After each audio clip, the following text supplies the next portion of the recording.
जय हिंद। बुंदेलखंड न्यूज 24 में आप सभी का स्वागत है। आईआईटी कानपुर के विशेषज्ञों ने कोरोना वायरस संक्रमण को लेकर नई चेतावनी जारी की है।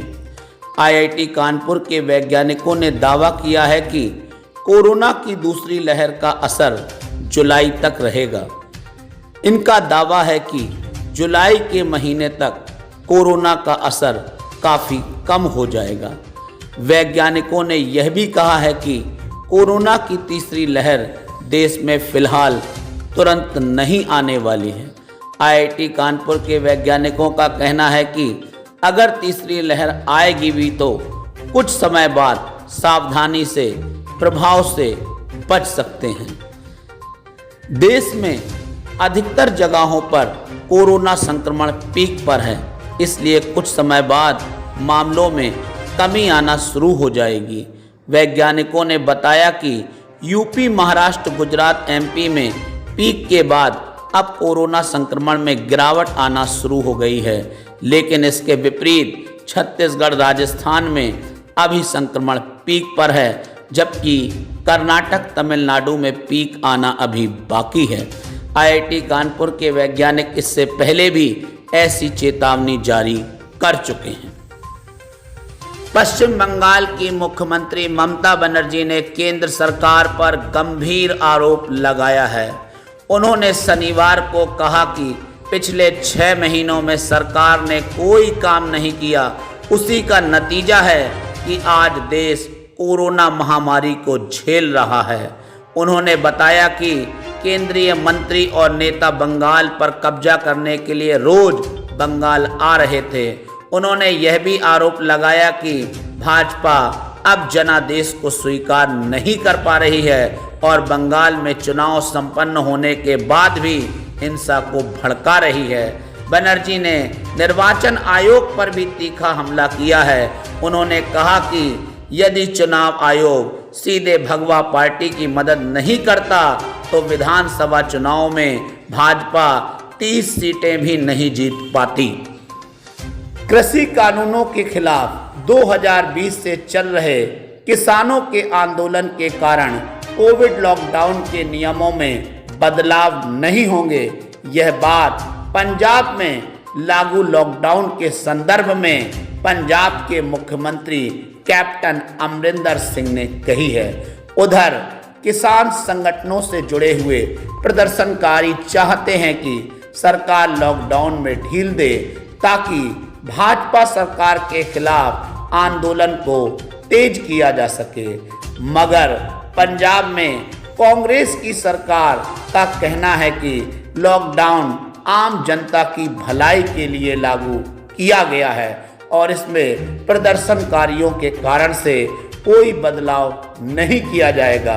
पंजाब के मुख्यमंत्री ने सख्त लॉकडाउन का आदेश दिया है और लॉकडाउन के खिलाफ उल्लंघन करने वालों पर कड़ी कार्रवाई करने का भी निर्देश जारी किया है।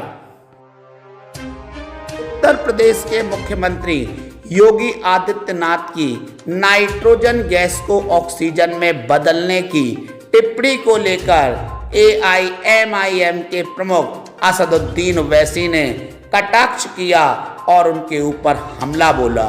उन्होंने कहा कि उत्तर प्रदेश सरकार में इंसानों की कोई अहमियत नहीं है। ओवैसी ने आदित्यनाथ को भारत का सबसे बड़ा वैज्ञानिक करार दिया और कहा कि उन्हें नोबेल पुरस्कार तो नहीं बल्कि अन्य नोबेल पुरस्कार जरूर मिलेगा। असदुद्दीन ओवैसी ने कहा कि भारत का सबसे बड़ा अगर कोई वैज्ञानिक है तो वह योगी आदित्यनाथ हैं और मैं ये उम्मीद करता हूं कि कभी ना कभी उनको नोबेल पुरस्कार नहीं मिला तो कम से कम अन्य नोबेल पुरस्कार जरूर मिलेगा। योगी आदित्यनाथ ने अपने अधिकारियों से कहा कि तुम लोग वैज्ञानिक की बात कर रहे हो, आप इस बात का गौर करिए कि नाइट्रोजन को ऑक्सीजन में तब्दील कर दिया जाए। असम में इस बार भाजपा अपने मुख्यमंत्री का चेहरा बदल सकती है। सूत्रों से मिली जानकारी के मुताबिक इस बार असम में भाजपा सर्बानंद सोनोवाल की जगह हेमंत बिस्वा शर्मा को मुख्यमंत्री बना सकती है। भाजपा ने असम विधानसभा चुनाव में भी सर्बानंद को बतौर सीएम प्रोजेक्ट नहीं किया था। असम में नई सरकार के गठन के लिए जद्दोजहद जारी है।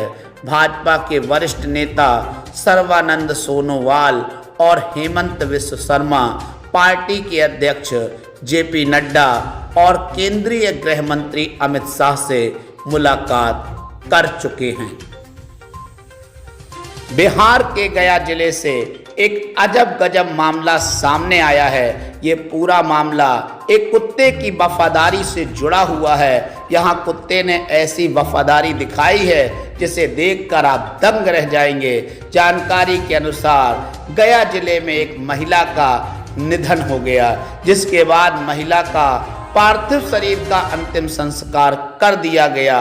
अंतिम संस्कार जिस जगह पर किया गया था उसी जगह पर बैठकर कुत्ते ने करीब 4 दिनों तक भूखे प्यासे रहकर अपनी मालकिन का इंतजार किया। इस दौरान कई लोगों ने उस जगह से कुत्ते को हटाने का प्रयास भी किया, लेकिन कुत्ता भौंककर सभी को वहां से भगा देता था। ये हैरान कर देने वाला मामला गया जिले के शेर घाटी अनुमंडल के सत्संग नगर का बताया जा रहा है। रायपुर से एक खबर सामने आ रही है। प्रदेश के आबकारी मंत्री कवासी लखमा ने कहा कि प्रदेश में सैनिटाइजर पीने और जहरीली शराब पीने की वजह से कुछ लोगों की मौत की घटनाएं सामने आ रही हैं। इसे देखते हुए फैसला लिया गया है कि शराब की ऑनलाइन बुकिंग की जाएगी। फिलहाल शराब की दुकानें नहीं खोली जाएंगी। पिछले लॉकडाउन में भी ऐसा प्रयोग किया जा चुका है। मंत्री कवासी लखमा ने अपने बयान में कहा कि प्रदेश में 2 महीने से लॉकडाउन लगा है और सभी बार तथा शराब की दुकानें बंद रखी गई है। यहाँ दुकानें बंद होने की वजह से दूसरे राज्यों से तस्करी करके शराब लाई जा रही है और लोगों को बेची जा रही है। यद्यपि पुलिस अपनी कार्रवाई कर रही है, लेकिन फिर भी लोगों तक शराब पहुंच रही है। इसे रोकने के लिए हम पारदर्शी व्यवस्था बनाएंगे। आबकारी विभाग की सूत्रों की माने तो 10 मई से शराब का ऑनलाइन ऑर्डर और होम डिलीवरी शुरू हो जाएगी। इसके लिए सुबह 9 बजे से रात 8 बजे तक का वक्त दिया जाएगा। पिछली बार भी इस तरह का काम किया जा चुका है। इजराइल की राजधानी यरूशलेम की अल अक्सा मस्जिद में शुक्रवार की नमाज के बाद हिंसा भड़क गई। इस दौरान नमाजियों और पुलिस के बीच जमकर झड़प हुई, जिसमें 150 से ज़्यादा फिलिस्तीनी घायल हो गए। इनमें से 83 लोग गंभीर रूप से घायल हैं। रमजान के पवित्र महीने में यहाँ फिलिस्तीन और इजराइल पुलिस के बीच में कई बार टकराव हो चुका है। इस बार शुक्रवार को जुमे की नमाज पर अल अक्सा मस्जिद में करीब 70,000 की भीड़ इकट्ठा थी। नमाज के बाद अचानक हिंसा शुरू हो गई है।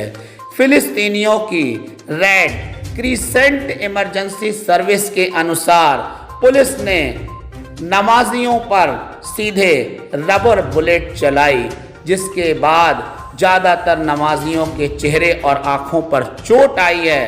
हिंसा में 6 पुलिसकर्मी भी घायल हुए हैं। इससे पहले कि शुक्रवार को भी इस तरीके का संघर्ष हो चुका है, जिसमें 2 फिलिस्तीनियों की मौत हो गई थी। इस प्रकार से पूरे पूर्वी यरूशलेम में तनाव की स्थिति बनी हुई है। वहां अमेरिका ने दोनों पक्षों से तनाव कम करने की अपील की है। न्यूजीलैंड के खिलाफ खेले जाने वाले विश्व टेस्ट चैंपियनशिप के फाइनल और इंग्लैंड के खिलाफ टेस्ट सीरीज के लिए बीते दिन भारतीय टीम का ऐलान कर दिया गया है। इस टीम में स्टार ऑलराउंडर हार्दिक पांड्या का नाम शामिल नहीं है, लेकिन ऐसा क्या कारण है जिसकी वजह से हार्दिक पांड्या को इंग्लैंड दौरे से दूर रखा गया है? बीसीसीआई सूत्र के हवाले से पता चलता है कि हार्दिक पांड्या अभी गेंदबाजी करने की स्थिति में नहीं हैं। इंग्लैंड के खिलाफ उन्हें टीम में रखा गया था ताकि वह गेंदबाजी का भार संभालने के लिए तैयार हो जाएं, लेकिन यह प्रयोग सफल नहीं हो पाया और इसी कारण से इस बार इंग्लैंड टेस्ट दौरे के लिए उनके नाम पर विचार ही नहीं किया गया। कोरोना संक्रमण लगातार विकराल रूप में फैलता जा रहा है। शहरों से शुरू हुआ कोरोना संक्रमण पंचायत चुनाव के बाद बहुत तेजी से गांवों में अपने पैर पसार रहा है। लगातार गांवों में कोरोना संक्रमित लोगों की संख्या बढ़ रही है और गांव में मौतें भी संक्रमण से हो रही है, पर इसका कोई लेखा जोखा सरकारों के पास नहीं है। स्थिति बहुत गंभीर है। शहरों में बेड की, वेंटिलेटर की, अस्पताल की, ऑक्सीजन की कुछ ना कुछ व्यवस्थाएं थीं, यद्यपि वो जरूरत से सिर्फ 1% थी, 1%, लेकिन गांवों में तो वो दशमलव के 10 अंक तक, 10 जीरो तक भी शायद नहीं होंगे। ऐसे भीषण आपदा को आखिर गांव वाले कैसे झेलेंगे? कोई है जो इस गलती की जिम्मेदारी ले पाए कि मेरी वजह से ये गलती हुई है? पंचायत चुनाव में जिन शिक्षकों की ड्यूटी लगाई उनमें से 700 से ज्यादा की कोरोना संक्रमण की वजह से मौत हुई और शिक्षकों के अलावा अगर सारे कर्मचारियों को देखा जाए तो 2000 से ज्यादा की संक्रमण से मौत हुई। क्या कोई इन मौतों का जिम्मेदार है? याद रखें, मेरा आपसे बस यही निवेदन है कि आप अपना बहुत ध्यान रखें, अपने घर में रहें, सुरक्षित रहें, अपने और अपने परिवार की देखरेख करें, क्योंकि याद रखें कोई सुध लेने वाला नहीं है। अक्सर ये कहा जाता है, कुछ लोग ये उदाहरण देते हैं कि कोरोना संक्रमण अगर भारत में है तो दुनिया के सभी विकसित देशों में, अमेरिका जैसे देशों में है, वहां पर भी लोगों की मौत हो रही है। तो मैं आपको एक बात बताना चाहता हूं, ऐसे लोगों से एक बात कहना चाहता हूं कि अमेरिका में भी मौत हो रही है, लेकिन वहां किसी तरीके की कोई कमी नहीं है। जब कोई कमी ना हो और अगर फिर भी परिजनों की मौत हो तो हमारे अंदर ये धैर्य होता है कि हमने पूरी कोशिश करी और फिर भी हमारा परिजन नहीं बच पाया।